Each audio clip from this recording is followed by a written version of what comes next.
माँ जी ने 2 दिनों से अनाज नहीं खाया। लिक्विड पर कब तक रहेगी? क्यों?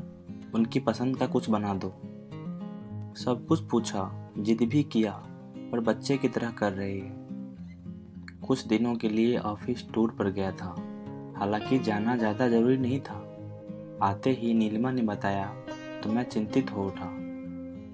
बच्चे अपने कमरे में सो रहे थे।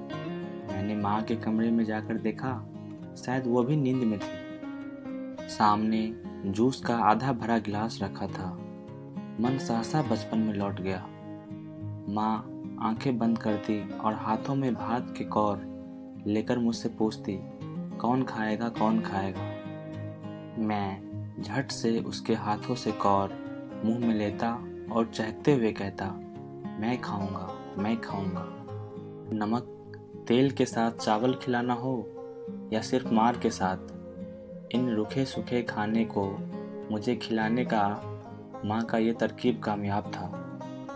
उन थाली के निवालों में मेरे लिए कोई लड्डू, कोई पेड़ा, कोई जलेबी होता और सबसे अंत में झूठ मूठ की रसमलाई, जिसे खिलाने के बाद अक्सर माँ की आंखें डबडबा जाया करती थी। मुझे समझ नहीं आता तो मैं पूछ लेता, क्या हुआ माँ? कुछ नहीं रे, वो तेरे लिए जो सपने हैं वही आंखों में उतर आते हैं। माँ की डबडबाई आंखों को मैं पोंछ देता। वो मुस्कुराने लग जाती और मैं उनके गले लग जाता। मैं धीरे धीरे बड़ा होता गया और उन निवालों की कीमत समझता चला गया। ये भी समझता गया कि इस पूरी दुनिया में मैं ही माँ की दुनिया हूँ और मैं माँ की दुनिया को खूबसूरत बनाना चाहता था, उनके सपने पूरे करना चाहता था। माँ के संघर्ष को मैंने जाया नहीं जाने दिया। आज हमारे घर में थाली पकवानों से सजी रहती है, पर गरीबी के दिनों के संघर्ष ने माँ को असमय बीमार और कमज़ोर कर दिया है। माँ को अचेत और भूखा सोते देख मेरा मन अपराध से भर गया। माँ ने उस परिस्थिति में भी मुझे कभी भूखा सोने नहीं दिया। ऐसे पैसे का क्या काम जब माँ ही भूखी रहे। मैं उन्हें इस हाल में देख तेज कदमों से किचन में गया। एक थाली में थोड़ा खाना लिया और फिर बोला, माँ। मैंने उन्हें आवाज़ दिया। उन्होंने आंखें खोलकर मुझे देखा और धीरे से उठ बैठी। आ गया तू? कब आया? अभी आया माँ।